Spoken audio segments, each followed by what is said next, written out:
A few days later, Tom Scott, once the titan of the railroad industry, sends a representative to your office. The Pennsylvania Railroad is ready to surrender. You orchestrate a massive deal with all the major railroads. Standard Oil will give the Pennsylvania Railroad 47% of its shipping business. The New York Central, the Erie, and the B&O will share the rest. In exchange, you demand a very large secret rebate on the Pennsylvania's rates, detailed information about competitors' shipments, and 20 cents for every barrel that passes through any of the railroads. The railroads have no choice but to agree. By 1879, Standard Oil effectively controls the entire oil industry and has tremendous influence over the railroads as well. But there's an unexpected consequence of your victory. Tom Scott, broken by his defeat, suffers a stroke shortly after the deal is signed. He dies within a year, and this creates a powerful enemy for you. Scott had been a mentor to a young Andrew Carnegie, who is now the dominant force in the American steel industry. Carnegie blames you for Scott's death and vows revenge. The King of Oil versus the King of Steel, two of the wealthiest, most powerful men in America, now locked in a bitter personal rivalry. Carnegie once reportedly said of you, "Rockefeller is the only man who makes me uncomfortable when he enters a room." You felt similarly about him. Carnegie reminds me of myself, only he lacks balance. Despite all this corporate warfare, your personal life remains remarkably stable and modest. You move your family to New York City in the late 1870s, but rather than building some grandiose mansion, you purchase a comfortable but unpretentious home. Your daily routine is almost monastic in its discipline. You wake early, spend time in prayer and Bible reading, eat a simple breakfast, and then head to your office. You don't drink, smoke, or engage in the extravagant social life that consumes many of New York's elite. Your favorite pastime is simply playing with your children in the evenings. One of your employees once remarked that you'd rather be down on all fours with your children than at the most elegant dinner in New York. This strange contrast between your ruthless business practices and your gentle family life puzzles many. But in your mind, there's no contradiction. Business is business. Family is sacred. And despite your growing notoriety, you continue to donate at least 10% of your income to religious and charitable causes, a practice you've maintained since you received your very first paycheck. Back at Standard Oil, you're now focusing on vertical integration. Until this point, you've primarily pursued horizontal integration, taking over competitors who do the same thing you do. Now you want to control every step of the supply chain, from oil wells to refineries, to transportation, storage, and retail. This wasn't just about greed, it was about control. About building a system so perfectly integrated that nothing was left to chance. In 1885, a massive new oil field is discovered in Lima, Ohio. It seems like a blessing at first. More oil means more business for Standard, but there's a problem. It smells like a skunk died in a barrel of rotten eggs, your chief chemist explains, wrinkling his nose at a sample of the Ohio oil. Even after refining, this skunk oil, as it's called, has such a high sulfur content that it's practically worthless. It trades for as little as 15 cents per barrel because no one wants to buy kerosene that makes their house smell like death. Most refiners give up on the Ohio oil fields immediately. Not you. Find a way to remove the sulfur. You tell your team of chemists, whatever it costs. For almost a year, they work on the problem. Finally, they develop a process to remove the sulfur, making the oil usable. Standard Oil is suddenly the only company able to profitably refine and sell this cheaper form of oil. This gives you a massive advantage when, a few years later, oil begins to be discovered in massive quantities throughout the Midwest and Southwest, in Oklahoma, Texas, Kansas, and California. And this ties into another major development, the rise of the automobile. As cars begin to replace horse-drawn carriages, the demand for gasoline, previously considered a waste product of the refining process, skyrockets. Once again, your foresight pays off spectacularly. While others were focused solely on kerosene for lamps, you'd built an empire that was perfectly positioned to fuel the automotive revolution. By the 1890s, Standard Oil controls approximately 90% of all oil refineries and pipelines in the United States. Your personal wealth has grown to unimaginable levels, and yet the larger Standard Oil grows, the more enemies it creates. Small businessmen crushed by your tactics. Politicians offended by your power. Journalists outraged by your monopolistic practices. You start to take a more hands-off approach to the daily operations of Standard Oil, delegating more responsibilities to trusted lieutenants. Part of this is strategic. By distancing yourself personally from some of the company's more aggressive tactics, you create a buffer between yourself and public criticism. But it's also practical. The empire has grown too vast for any one person to manage directly. Standard Oil now has operations in multiple states and countries, thousands of employees, and a dizzying array of subsidiaries and associated companies. "Mr. Rockefeller seems tired today," one of your secretaries whispers to another as you pass by.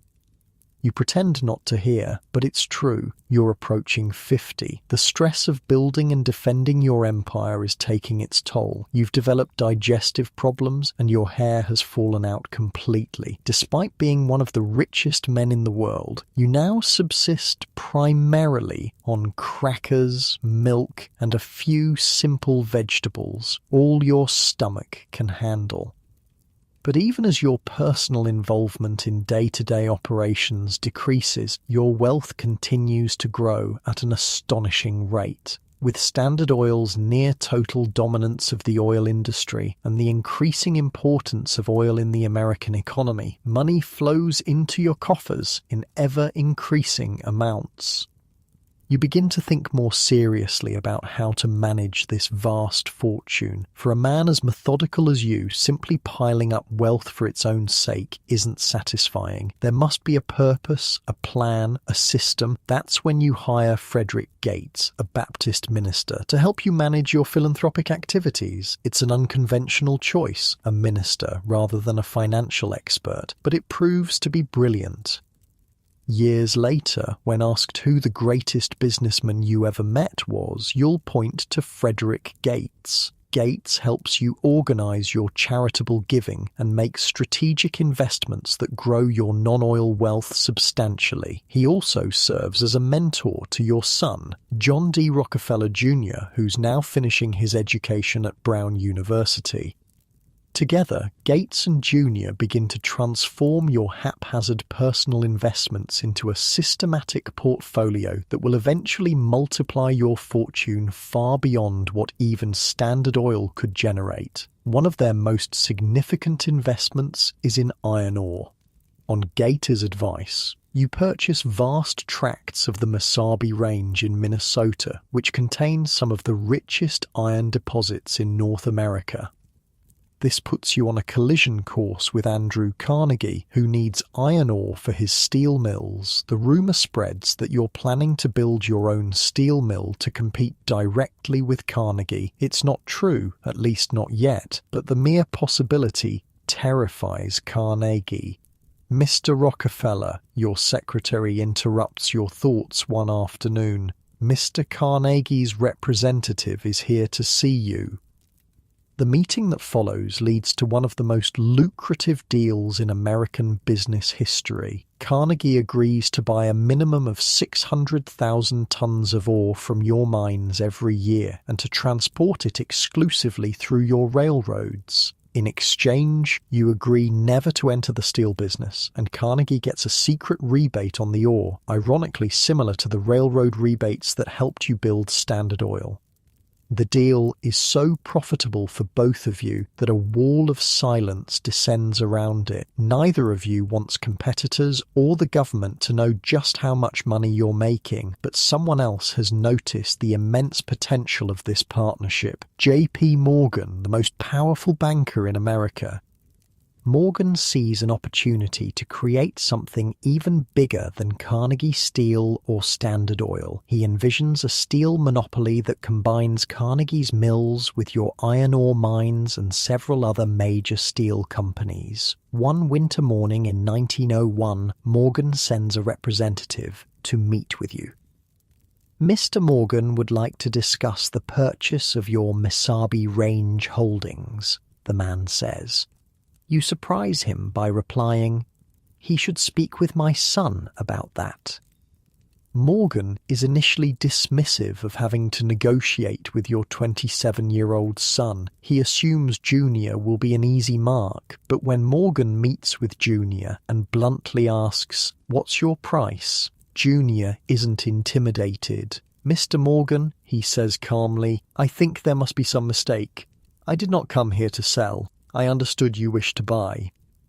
By insisting that Morgan name the price first, Junior gains the upper hand in the negotiations. Morgan, taken aback by the young man's composure, has to reconsider his approach. Eventually, Morgan offers $88.5 million in US steel stock for your iron ore holdings, the equivalent of over $3 billion today. You accept, and US Steel becomes the first billion-dollar corporation in American history, and you now own a substantial portion of it.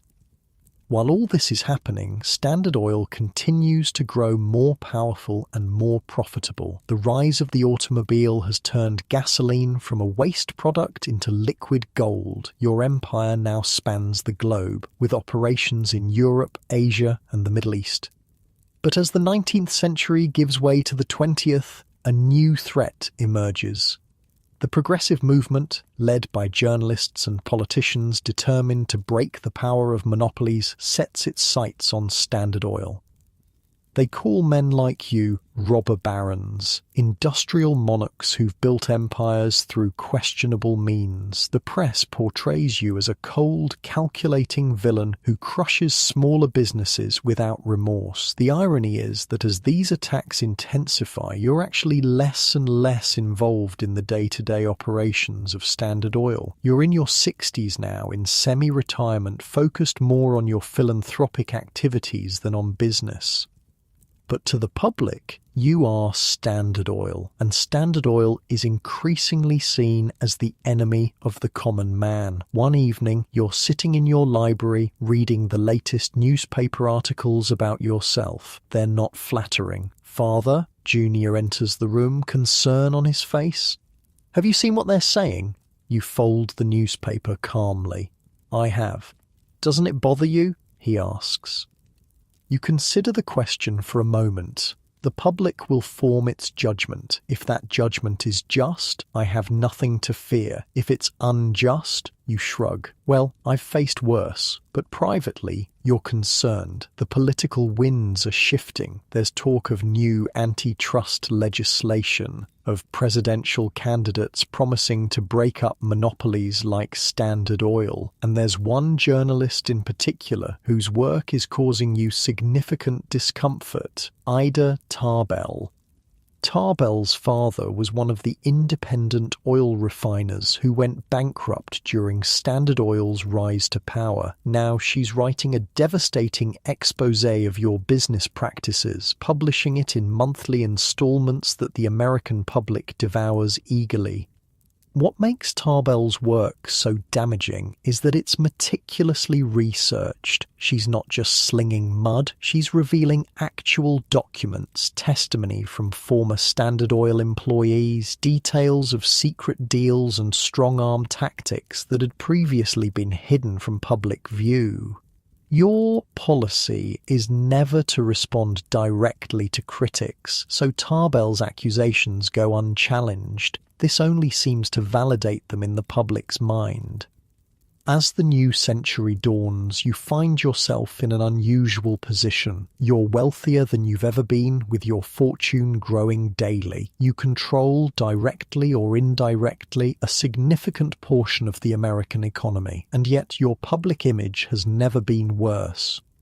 Presidents Theodore Roosevelt and William Howard Taft both make breaking up Standard Oil a key part of their political agendas. The Sherman Antitrust Act, previously seldom enforced, is now being wielded against your company. The legal battles begin, and they will stretch on for years. Standard Oil fights in court after court, winning some cases, losing others, but always facing more legal challenges. You watch these developments with growing detachment. Your son and Frederick Gates are increasingly handling both your business and philanthropic affairs. Your health is fragile. You spend more time at your estates in New York and Florida trying to recover your strength. Sir? Your butler interrupts your breakfast one morning in 1909. There's a telephone call for you. It's Mr. Gates. You pick up the receiver. Yes, Frederick? John, Gates says, his voice tense. The Supreme Court has agreed to hear the government's case against Standard Oil. You're silent for a moment. The Supreme Court, the final arbiter. After this, there will be nowhere else to appeal. I see, you say finally. Keep me informed. You hang up and return to your breakfast, your face betraying no emotion, but inside you know that the empire you spent your life building is facing its greatest threat yet. The stage is set for the most significant antitrust case in American history. The outcome will not only determine the fate of Standard Oil, but will reshape the entire American business landscape for generations to come. And all of this from the boy who once followed a turkey into the woods to steal its eggs. The morning sun streams through the windows of your mansion in Pocantico Hills, your estate north of New York City. It's 1910, and at 71 years old you've grown accustomed to a certain routine. Wake before dawn, light stretching, a simple breakfast of toast, milk, and fruit. Reading the Bible. Prayer. But today there's a tension in your body that the familiar routine can't quite dispel. Sir, your butler says, entering with the morning newspaper, I thought you might want to see this immediately. The headline screams across the front page, Supreme Court to rule on Standard Oil case tomorrow. You take the paper with a steady hand, though your heart rate picks up slightly. Tomorrow. After years of legal battles, it all comes down to tomorrow. Will you be going into the city today, sir? The butler asks. You consider for a moment. No, I think I'll play golf instead. This is not a joke. On the day before the Supreme Court decided the fate of Standard Oil, Rockefeller actually went golfing. The man had ice in his veins. As your chauffeur drives you to the golf course, you gaze out at the Hudson River. The Standard Oil case has been winding through the courts for years now. President Theodore Roosevelt, who called men like you malefactors of great wealth, made breaking up your company a personal crusade. The government's lawsuit alleges that Standard Oil has violated the Sherman Antitrust Act by monopolizing the oil industry and restraining trade. The evidence against you is substantial. Records of railroad rebates, predatory pricing, corporate espionage, and secret ownership of supposedly independent competitors. Your lawyers have fought brilliantly at every turn, but you've known for some time that the tide of public and political opinion has turned against you, against monopolies in general. At the golf course, your regular partners are waiting, wealthy men like yourself, though none quite as wealthy. Big day tomorrow, John, one says as you approach. You smile pleasantly. Every day is a big day when the Lord grants you the health to enjoy it.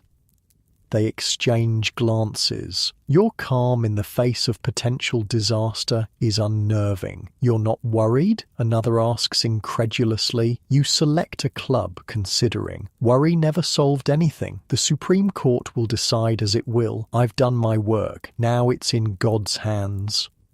The funny thing is, you meant it. This wasn't just a show for your golf partners. Rockefeller had this almost eerie acceptance of things beyond his control. He'd spent decades building Standard Oil with meticulous planning and ruthless execution, but once something was truly out of his hands, he had this ability to just let it go. The next morning, you're having breakfast when the telephone rings. It's Frederick Gates. "John," he says, his voice tight with tension, "the court has ruled." You set down your spoon carefully. "Go on." "They've ordered Standard Oil to be dissolved, broken into separate companies within 6 months. There's a long pause. Gates is clearly waiting for an explosion of anger, despair, something, but the seconds tick by in silence. "John, are you there?" "Yes," you say calmly. "Thank you for letting me know." You hang up the phone and return to your breakfast. On May 15th, 1911, the Supreme Court found Standard Oil guilty of monopolizing the oil industry through illegal business practices. The court ordered the company to be split into 34 separate entities, each with its own board of directors. After 41 years, your empire had been dealt what appeared to be a fatal blow. That afternoon, reporters gather outside your estate, hoping for a comment. You rarely speak to the press, but today you decide to make an exception. You step out onto the porch, immaculately dressed as always, your bald head gleaming in the spring sunshine. "Mr. Rockefeller," one reporter calls out, "what's your reaction to the Supreme Court's decision?" You smile slightly. "I have nothing to say." "Sir, they've ordered Standard Oil to be broken up. Doesn't that upset you?" You regard them for a moment. "Have a pleasant day, gentlemen." And with that, you turn and go back inside, leaving them baffled by your apparent indifference. The truth is more complicated. The Supreme Court's decision is certainly not what you wanted. The company you built from nothing, the enterprise you crafted with such care and protected so fiercely, is to be dismantled. But there's an irony here that few people understand yet. By forcing Standard Oil to break up into dozens of smaller companies, the government may have actually done you a massive financial favor. See, the thing about monopolies is they're often undervalued by the market because they're seen as risky, precisely due to potential antitrust action. Their stock prices don't always reflect their true worth, but when you break a monopoly into smaller, more focused companies, those new entities can sometimes be valued much higher collectively than the original monopoly was. You still own about a quarter of Standard Oil's stock. When the company splits into 34 different companies, you'll get your proportional share in each of them, and once those companies are open to public trading without the shadow of monopoly accusations hanging over them, well, the market might have some surprises in store. 3 months after the Supreme Court's decision, you're sitting in your library with Frederick Gates and Jr. reviewing the latest financial reports. "This can't be right," Junior says, frowning at the papers. Gates smiles slightly. "I've checked the figures 3 times. They're accurate." You lean back in your chair, a hint of amusement in your eyes. "So breaking up Standard Oil has made us richer, significantly richer," Gates confirms. "The combined value of your holdings in the successor companies has almost tripled since the breakup was announced." The stock market had reacted to the breakup by driving up the value of the newly independent companies. Investors were excited about the potential of these focused, efficient businesses freed from the legal troubles that had plagued Standard Oil. The government's attempt to punish you had instead made you wealthier than ever. By the end of 1911, your net worth was approaching $900 million, the equivalent of about $25 billion today, adjusted for inflation, and it was still growing. You were closing in on becoming the world's first billionaire. The next day, you're having lunch with Junior at your city residence. He's 37 now, a serious man with a strong sense of responsibility. "Father," he says, setting down his fork, "what do you intend to do now?" You look at him questioningly. "About the money," he clarifies. "It just keeps growing, even after the breakup. Something needs to be done with it." You nod slowly. This has been on your mind as well. For years, you've been giving substantial sums to various charities and educational institutions, but your wealth is increasing faster than you can give it away through these traditional channels. "I've been thinking," you say, "about establishing a foundation, something permanent, something that will continue the work long after I'm gone." Junior's eyes light up. This is clearly an idea that resonates with him. "What sort of work specifically?" "The root causes," you say, "not just treating symptoms of society's ills, but addressing their sources: education, medical research, public health." This is actually a pretty revolutionary idea for the time. Most wealthy people gave to charity, sure, but usually in a scattered, reactive way. Rockefeller was proposing something much more systematic and forward-looking. 2 years later, in 1913, the Rockefeller Foundation is officially established with an initial endowment of $100 million over $2.6 billion in today's money. Its mission is ambitious: to promote the well-being of mankind throughout the world. You appoint Junior and Frederick Gates to lead the foundation, with a board of distinguished scientists, educators, and public health experts to guide its work. "Sir," your secretary interrupts one afternoon, "Dr. Welch is here to see you." Dr. William Welch, a prominent physician and one of the directors of your foundation, enters your office with an air of excitement. "Mr. Rockefeller," he says, "I believe we've found a promising direction for our medical research funding." He proceeds to tell you about hookworm disease, a parasitic infection that affects millions of people, particularly in the American South. The disease causes anemia, weakness, and developmental problems in children.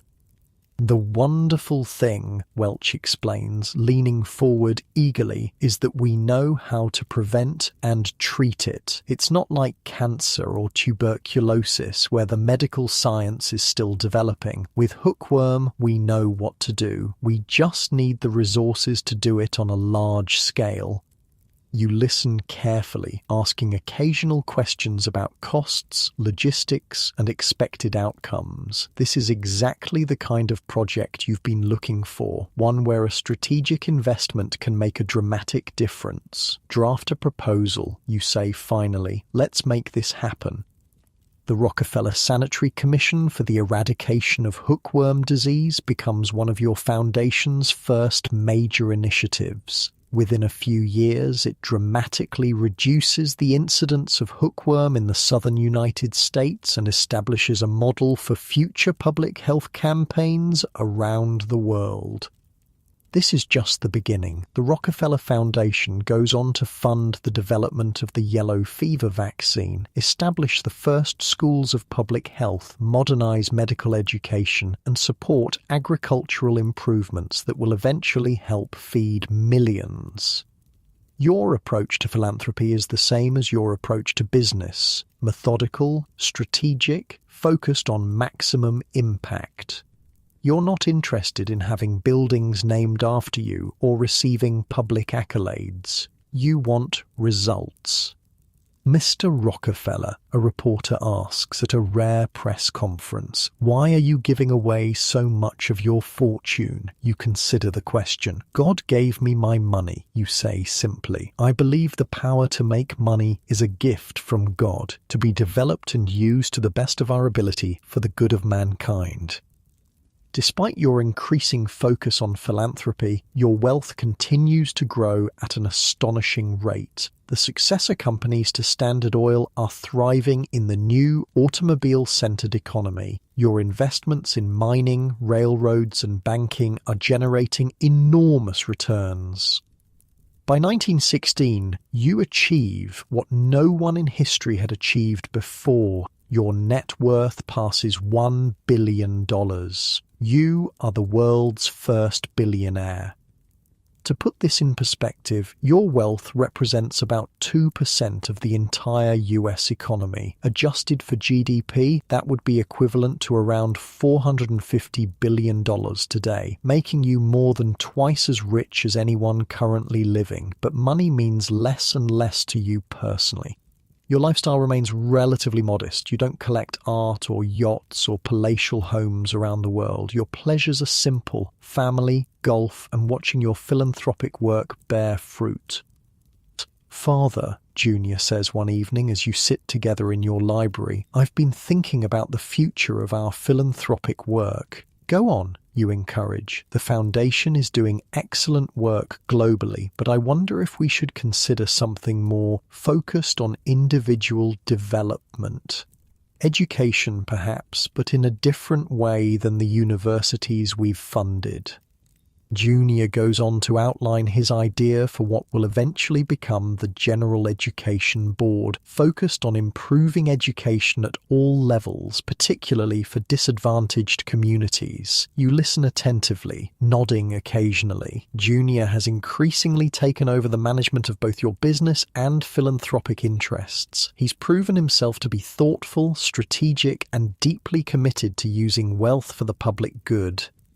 "You've given this a lot of thought," you say when he finishes. He smiles slightly. "I had a good teacher." Junior isn't just flattering you. Despite your reputation as a ruthless businessman, you've always been meticulous about education, both your own and others.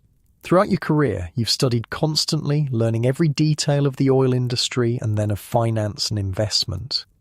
"I'm considering a significant additional donation to the foundation," you tell him. "Perhaps another 100 million. Junior's eyebrows rise. "Even for you, that's an enormous sum." "Are you sure?" he asks. "That would bring your total giving to over $500 million. You nod. "Money is like manure. It's not worth a thing unless it's spread around, encouraging young things to grow." This was one of Rockefeller's actual sayings, by the way. The guy had a weird thing for farming metaphors. The next day, you're walking through your garden with your grandchildren. At 77, you still have remarkable energy, though your health has improved significantly since your partial retirement. "Grandfather," one of the children asks, "is it true you're the richest man in the world?" You smile down at her. "I believe the richest person is the one who is content with what they have." She wrinkles her nose. "That's not a real answer." You laugh, a surprisingly hearty sound from such a reserved man. "No, I suppose it isn't." You kneel down, slightly stiff but determined to be at eye level with her. "Yes, people say I have more money than anyone else, but that's not what matters. What matters is what you do with what you have, whether it's a little or a lot." "And what are you doing with yours?" she asks innocently. "Trying to help people," you say simply. "Trying to solve problems that make life harder than it needs to be." This is the great paradox of John D. Rockefeller, the man who built his fortune through ruthless business tactics, who crushed competitors without mercy and manipulated markets to his advantage, was also genuinely committed to using that fortune to improve the human condition. Was it guilt, religious conviction, a desire to rehabilitate his public image? Probably some combination of all these factors, along with a sincere belief that wealth carried responsibility. As the First World War rages in Europe, your foundation focuses on relief efforts, particularly in Belgium, where millions face starvation under German occupation. You personally contribute millions to these efforts, working closely with future President Herbert Hoover, who is coordinating American relief work. The war accelerates the demand for oil products, particularly gasoline for military vehicles. The successor companies of Standard Oil see their profits and your wealth surge even higher. By 1918, as the war draws to a close, you're approaching 80 years old. Your health is surprisingly good for a man who spent much of his middle age plagued by digestive problems and stress-related ailments. You attribute your longevity to a simple diet, regular exercise, and freedom from worry. Worry, you often tell your grandchildren, never accomplished anything. In your sun-filled study at Pocantico Hills, you're reading through reports from the various foundations and institutions you've established. The Rockefeller Institute for Medical Research, later Rockefeller University, is making breakthroughs in understanding infectious diseases. The General Education Board is transforming schools across America. The Rockefeller Foundation is extending its work globally. Frederick Gates enters with a new stack of papers. The latest reports from China, he says, placing them on your desk. The medical college in Beijing is making excellent progress. You nod, pleased. Your philanthropic work has increasingly taken on a global dimension. You believe that advances in medicine, education, and agriculture should benefit all of humanity, not just Americans. And this, Gates adds, handing you a newspaper, might interest you. It's an editorial criticizing your charitable giving as an attempt to whitewash your reputation and distract from how your fortune was made. You scan it briefly, then set it aside without comment. Such criticisms are nothing new. Many see your philanthropy as mere image rehabilitation, the robber baron trying to buy his way into heaven. But you've long since stopped concerning yourself with public opinion. Your focus now is on ensuring that the vast wealth you accumulated will continue to serve humanity long after you're gone. Frederick, you say, looking up from the papers, I've been thinking about our work in medical research. Yes? I want to expand it significantly. There are diseases we can defeat in our lifetime if we commit the resources. Gates smiles. After decades of working together, he still marvels at your ambition. I'll have the team draft some proposals. You nod, satisfied. The empire you built may have been dismantled, but your legacy is just beginning to take shape. As the sun sets over the Hudson River, casting long shadows across your estate, you stand at the window contemplating the journey that brought you here. From the poor farm boy with a talent for numbers to the richest man in the world. From the ruthless architect of America's most powerful monopoly to one of history's greatest philanthropists. It's been a life of stark contrasts and apparent contradictions, but to you, there's always been a consistent thread, the application of method, discipline, and strategic thinking to whatever challenge was at hand, whether building a business empire or solving global health problems. The boy, who once carefully raised turkeys to sell at market, had become the man who carefully designed institutions to improve human life on a planetary scale. And the story was far from over. The morning sun spills through the windows of your Florida estate. It's 1920, and at 81 years old, you've developed a comfortable rhythm to your days. Breakfast with Laura, your wife of 56 years. A few hours reviewing reports from your foundations. Golf in the afternoon. Dinner with family when they're visiting. Simple pleasures for a man who could buy practically anything. Your hands, spotted with age but still steady, sort through the morning mail. Most of it is addressed to your office in New York, but some personal correspondence follows you to Florida. One envelope catches your eye. It's from a small Baptist church in Georgia.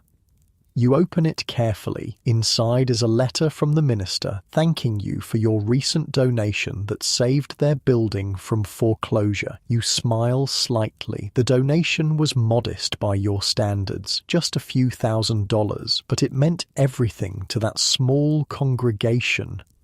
These quiet, personal acts of charity still give you more satisfaction than the millions you pour into your foundations. John, Laura calls from the sunroom. Are you joining me for coffee? You tuck the letter into your pocket and join your wife. Laura has been your constant companion since 1864. She's known you as a struggling young businessman, as the most feared industrialist in America, and now as the world's greatest philanthropist. Through it all, she's remained the same. Practical, devout, unimpressed by wealth or fame. "What has you smiling this morning?" she asks, pouring you a cup of black coffee. You show her the letter. She reads it and nods approvingly. "Sometimes I think these small gifts do more good than the big foundations," she says. "Perhaps," you reply, "but the foundations can tackle problems too large for small gifts." This was the dual nature of Rockefeller's philanthropy, the personal and the institutional. He gave away dimes and nickels to people he met on the street, a habit that earned him both affection and mockery, while simultaneously funding institutions that would transform medicine, education, and public health on a global scale. The telephone rings, interrupting your coffee. It's Frederick Gates calling from New York. "John," he says, his voice tense despite the crackling connection, "have you seen the newspapers? The market is in trouble. The post-war boom is ending. The economy is showing signs of strain. Banks are failing in several states. It's not yet the Great Depression, but the warning signs are there. We should consolidate some of our positions," you say calmly, "move more into government bonds."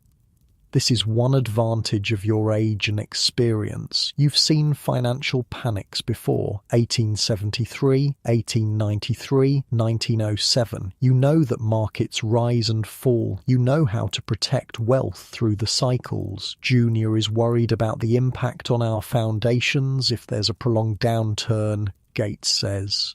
"Tell Junior not to worry," you reply. "The foundations have endowments large enough to weather any storm."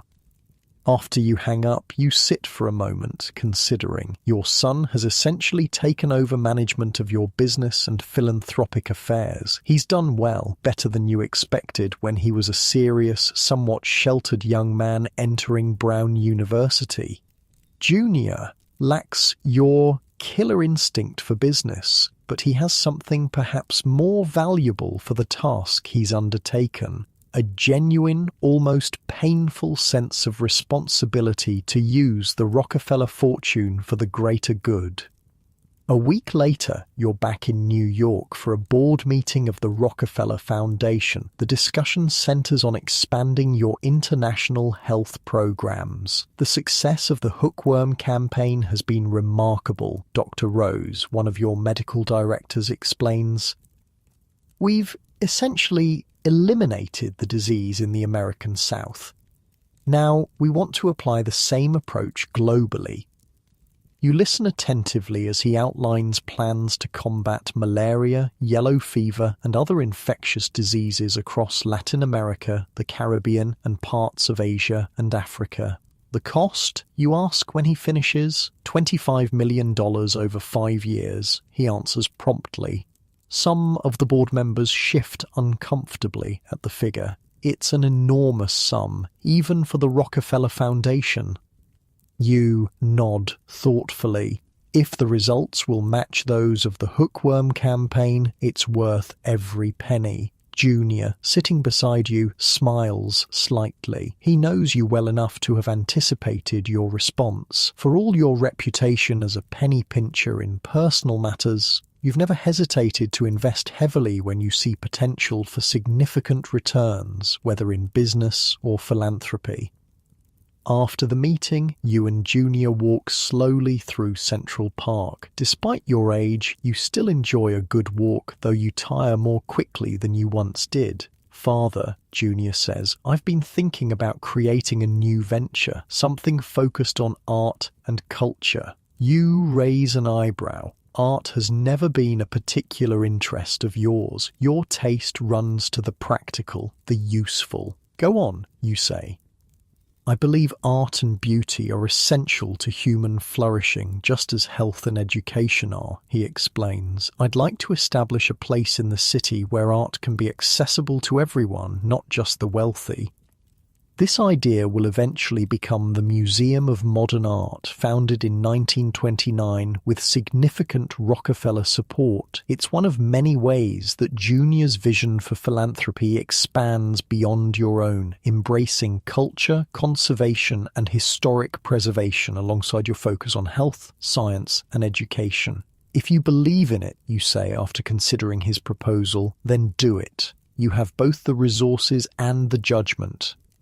Junior looks surprised, then pleased. Even in his 50s, your approval still matters to him. Thank you, Father. Later that evening, you're at home in your study when your butler announces an unexpected visitor, Charles Evans Hughes, the newly appointed Secretary of State under President Harding and a former Supreme Court Justice. Mr. Rockefeller, Hughes says as he enters, thank you for seeing me without an appointment.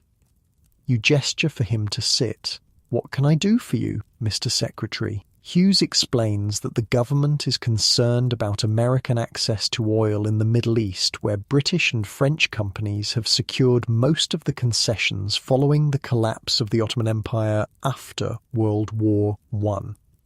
We believe it's in America's national interest to have a presence in the region, Hughes says carefully, and we believe Standard Oil of New Jersey might be the appropriate vehicle for that presence. You find this ironic. The government that broke up Standard Oil is now asking one of its successor companies to advance American interests abroad. I no longer control Standard of New Jersey, you remind him. I'm a shareholder, nothing more.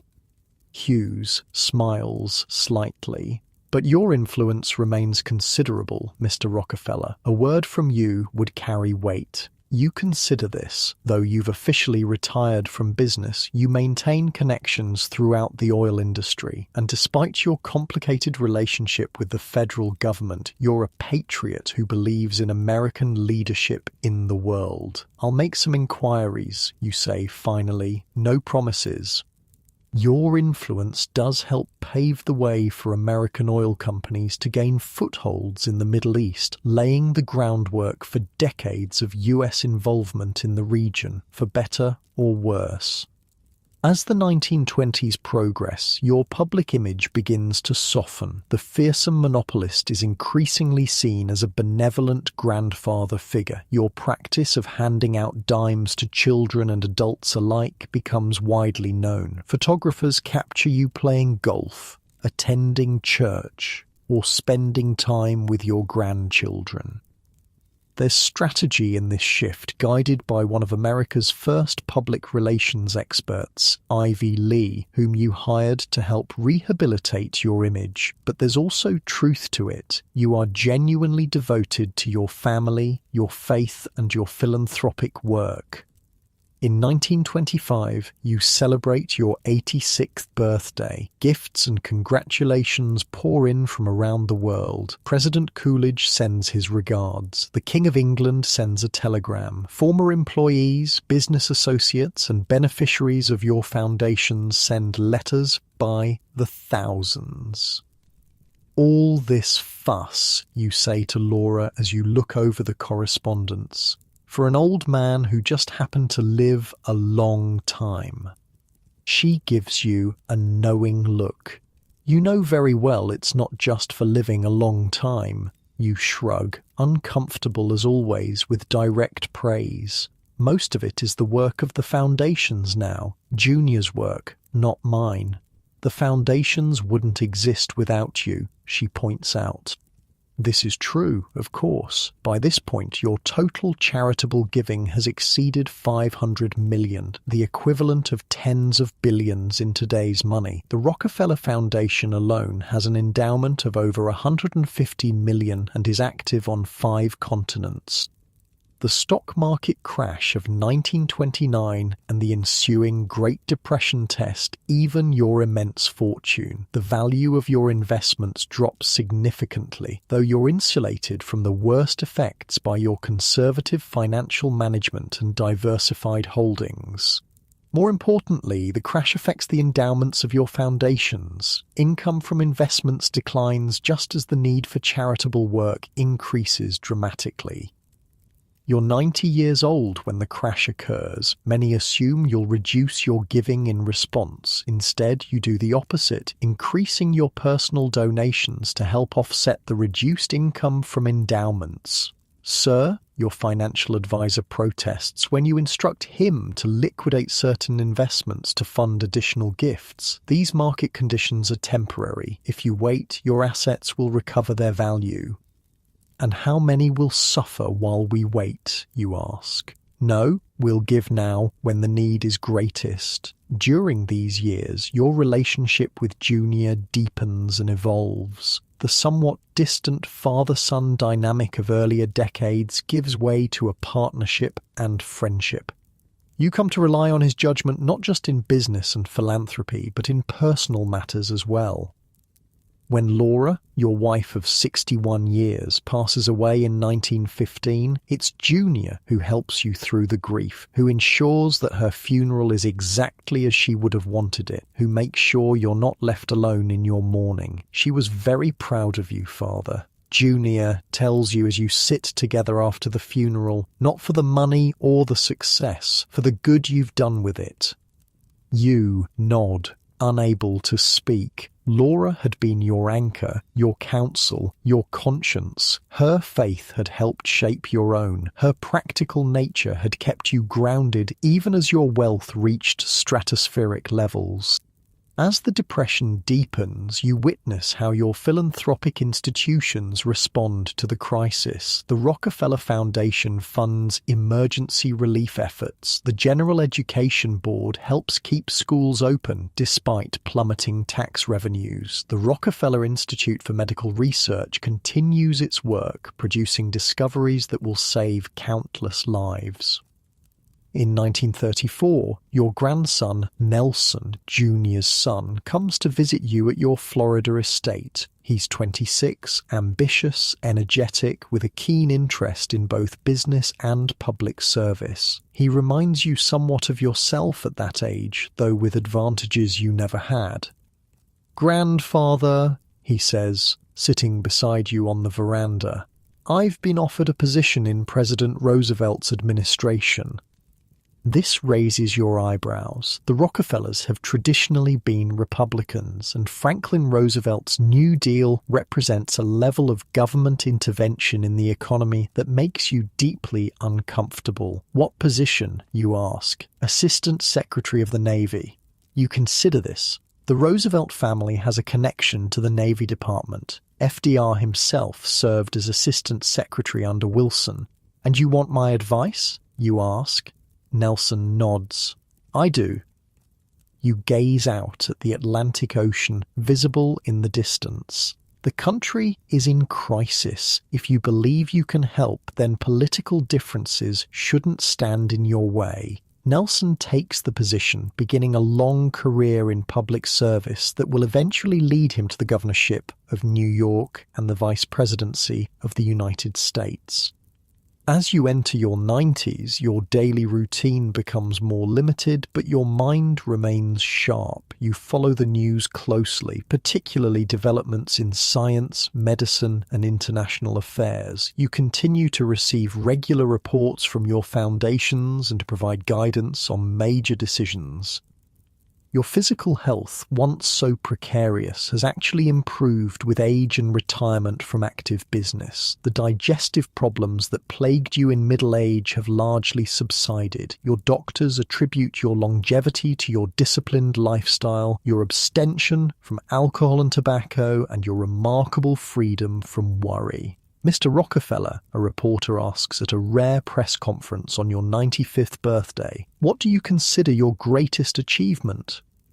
You ponder the question for a moment. Is it building Standard Oil from nothing, becoming the world's first billionaire? The millions of lives saved or improved through your philanthropy? The ability to give, you say finally, to earn money for the benefit of my fellow man? The reporter looks somewhat disappointed by this answer, perhaps expecting something more specific or dramatic, but it's the truth as you see it. The wealth itself was never the goal. It was the means to an end. In 1936, as you approach your 97th birthday, you take stock of your life's work. Standard Oil, though broken up, spawned companies that continue to dominate the global oil industry: Exxon, Mobil, Chevron, and others. Your personal fortune, despite enormous charitable giving and the effects of the Depression, still amounts to hundreds of millions of dollars. Your foundations are transforming health, education, and scientific research worldwide. And yet, public opinion about you remains deeply divided. To some, you're a visionary who revolutionized industry and then turned his talents to solving humanity's most pressing problems. To others, you're the ultimate robber baron whose philanthropy can never fully atone for the ruthless business practices that built your fortune. Perhaps both views contain elements of truth. The same strategic mind, the same relentless drive, the same attention to detail that made you a feared competitor also made you an effective philanthropist. The same religious conviction that justified your accumulation of wealth also compelled you to give it away. As the sun sets over your Florida estate, you sit on the veranda wrapped in a light blanket despite the warm evening. Junior sits beside you, the two of you comfortable in silence. "I received a letter from the Foundation today," Junior says eventually. "The yellow fever vaccine has been successfully tested. They believe it will save thousands of lives, perhaps millions eventually." You nod, satisfied. Yellow fever has been a focus of your medical philanthropy for decades. "Good," you say simply. "Very good." The quiet moments stretch between you, filled with the sound of waves in the distance and the evening calls of birds. "Do you ever regret it?" Junior asks suddenly. "Any of it?" You know what he's asking. The cutthroat tactics, the destroyed competitors, the political battles, the decades of public vilification. "Regret is a waste of energy," you say after a moment. "I did what I believed was right at the time, as did you." Junior smiles slightly. It's not quite an answer, but it's very much you. Practical, forward-looking, unwilling to dwell on the past. As darkness falls, you gaze up at the emerging stars, still amazed by the vastness of the universe despite all you've seen and done in your long life. From a struggling bookkeeper to the richest man in the world, from the architect of America's most powerful monopoly to its greatest philanthropist. It's been a journey of stark contrasts and apparent contradictions, but through it all, there's been a consistency of purpose, a methodical approach to every challenge, a deep conviction that wealth brings responsibility. The boy who once said, "I am bound to be rich," could never have imagined just how rich he would become, or what he would ultimately do with that riches. Morning light filters through the curtains of your bedroom at Ormond Beach, Florida. It's May 1937. At 97 years old, you've outlived almost everyone from your generation. The world has transformed beyond recognition since your birth in 1839. From horse-drawn carriages to automobiles, from whale oil lamps to electric lights, from a fractured nation fighting over slavery to a global power. Your nurse helps you sit up in bed. Your body has grown frailer, your movements more limited, but your mind remains remarkably clear. You can still recall details from business deals made 60 years ago, still follow the progress of your foundations, still recognize the faces of your great-grandchildren when they visit. "Good morning, Mr. Rockefeller," the nurse says cheerfully. "Would you like to sit on the veranda today? The weather is beautiful." You nod. For a while. Junior is visiting this afternoon. Your son, now in his 60s, still consults you on major decisions regarding the family's business and philanthropic interests, though day-to-day management has long since passed from your hands. On the veranda, overlooking the lush Florida landscape, you sip your morning tea and browse through the latest reports from the Rockefeller Foundation. The yellow fever vaccine, developed with your funding, is being distributed throughout Latin America. New medical schools, established with your grants, are training doctors in China. Agricultural programs are increasing food production in Mexico. Your butler approaches with a small stack of mail. These arrived for you this morning, sir. You sort through them slowly. A letter from a former employee, now elderly himself, a note from one of your great-grandchildren, and an envelope bearing the seal of the President of the United States. Inside is a personal letter from Franklin Roosevelt, thanking you for your foundation's support of polio research. Roosevelt, crippled by the disease himself, has a personal stake in this work. Though you and the president have significant political differences on this issue, you find common ground. Mr. Rockefeller, your butler interrupts gently. Dr. Haggard is here for your morning checkup. Dr. Haggard, your personal physician for the past decade, enters with his bag. He's a kind man in his 50s who has the difficult job of maintaining the health of someone approaching the century mark. "How are we feeling today?" he asks, taking your wrist to check your pulse. "Well enough," you reply, "though I seem to tire more easily." The doctor nods. "That's to be expected, Mr. Rockefeller, but your heart sounds strong and your blood pressure is remarkably good for a man of your age." After he leaves, you return to the reports but find your concentration waning. Your mind drifts to the past, not to the business battles or the political fights, but to simpler memories. Your mother teaching you to count pennies at the kitchen table. Your first job as a bookkeeper. Laura on your wedding day, young and full of hope, your children when they were small. "Penny for your thoughts," says a familiar voice. You look up to see Junior standing at the entrance to the veranda. He's arrived earlier than expected. "Just remembering," you say, gesturing for him to sit. Your relationship with Junior has evolved over the decades. The somewhat stern father and dutiful son have become partners, then friends. You've come to respect not just his business acumen, but his vision for philanthropy, which in some ways has surpassed your own. The Foundation Board approved the new public health initiative for Africa, Junior tells you, accepting a glass of lemonade from the butler. Full funding for 5 years. You nod approvingly. "Good, very good. And the Museum of Modern Art expansion is proceeding on schedule," he continues. "Nelson is taking a particular interest in that project." Nelson, Junior's son, and your grandson, has emerged as a force in both the business and cultural worlds. You see in him some of your own drive and ambition, though directed toward different ends. He has a good eye for art, Junior adds, though I can't say I understand all of his modern tastes. This makes you smile slightly. Art has never been your particular interest either. Your aesthetic runs to the practical, the functional, but you've come to appreciate Junior's belief that beauty and culture are as essential to human flourishing as health and education. "And how is the situation with Standard of California?" you ask, referring to one of the successor companies to your old empire.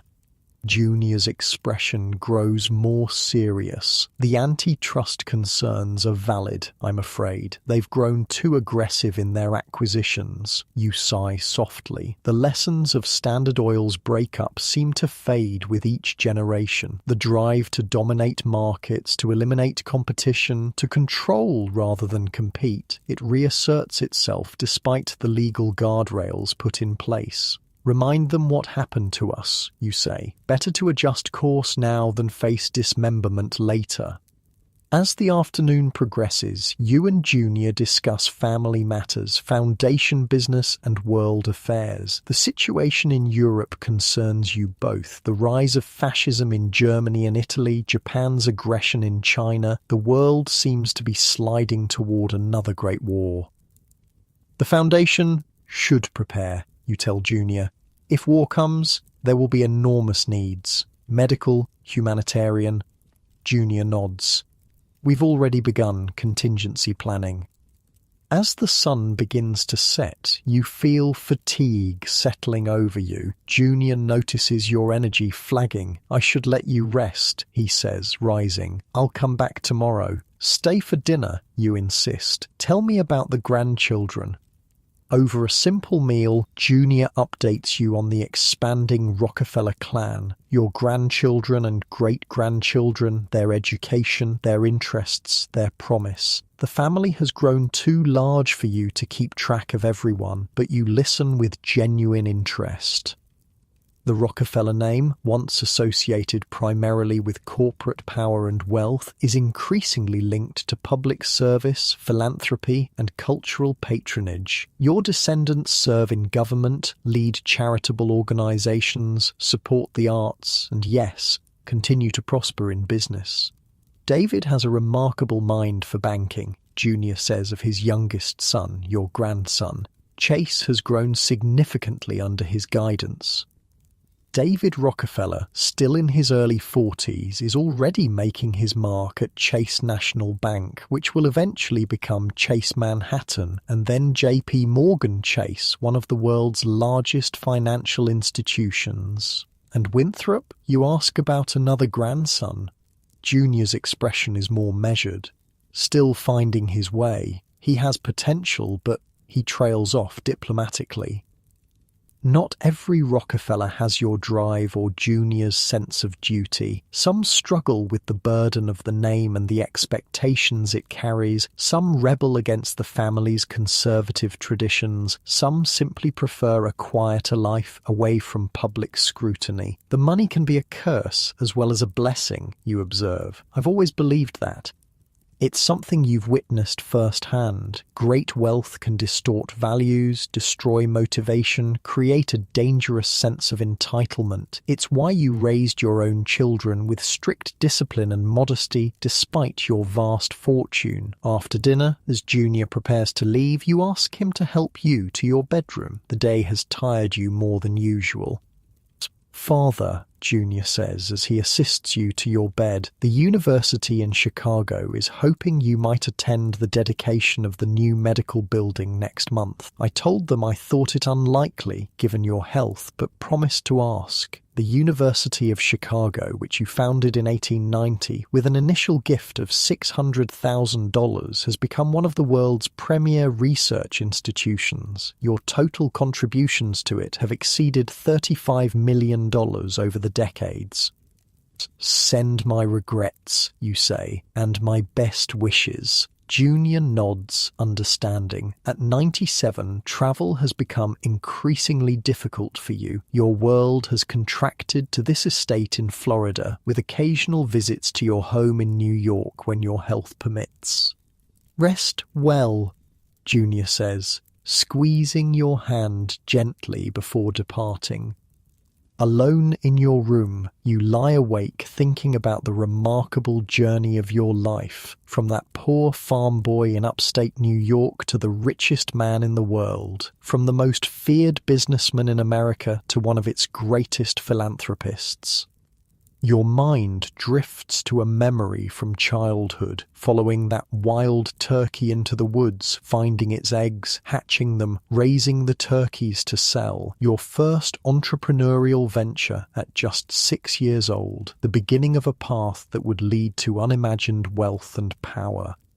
Was it all worth it? The battles, the criticism, the periods of illness brought on by stress, the newspaper cartoons depicting you as a monopolistic octopus, the congressional investigations, the Supreme Court's dismantling of your life's work?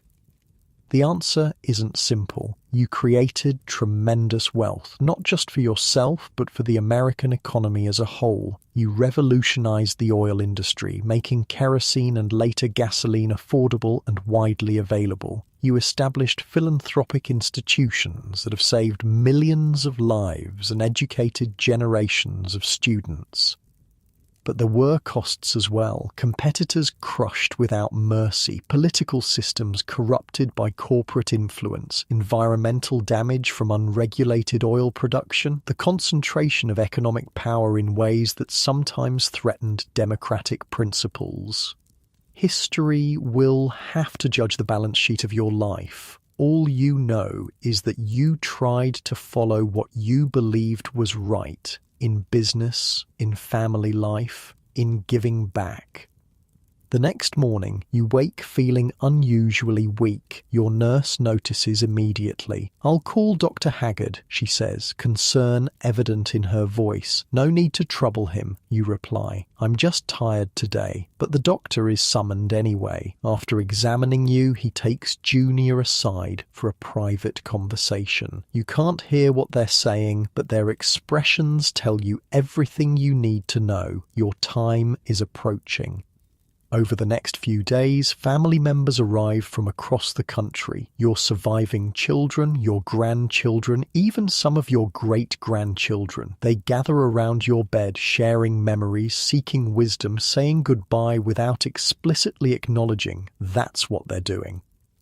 On May 23rd, 1937, you wake before dawn, as has been your habit for nearly a century. The pain in your chest is new, but not entirely unexpected. You've lived long enough to recognize the signs. "Get Junior," you tell your nurse quietly. When your son arrives, his face etched with worry, you gesture for him to sit beside your bed. "I've been thinking about the foundation," you say, your voice weaker than before but still clear. Junior leans closer. "Yes, father?" "The work isn't finished," you say. "It's only beginning."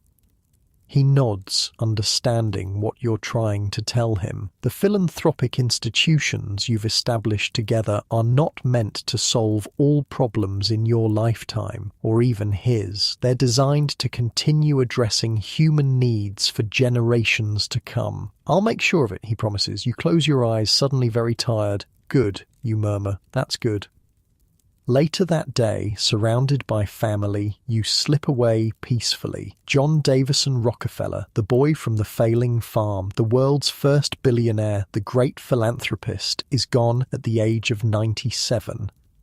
The obituaries are extensive, filling pages in newspapers around the world. They chart the remarkable story of your life, from poverty to unimaginable wealth, from cutthroat businessman to generous benefactor. They struggle to reconcile the apparent contradictions of your character. The ruthless competitor and the devout Baptist, the penny-pinching accountant and the man who gave away hundreds of millions. President Roosevelt issues a statement. The death of John D. Rockefeller removes from our national life a figure notable in industry and notable too in the great philanthropic enterprises which his fortune made possible.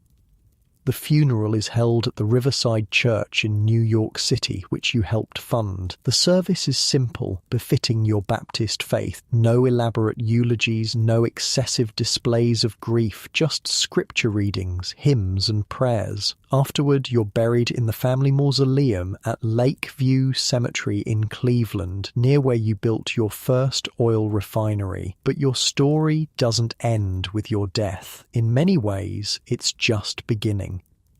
The Rockefeller Foundation continues its global work in public health, scientific research, education, and humanitarian relief. During World War II, it funds refugee scholars fleeing Nazi persecution, supports medical care for displaced persons, and helps rebuild educational institutions destroyed in the conflict.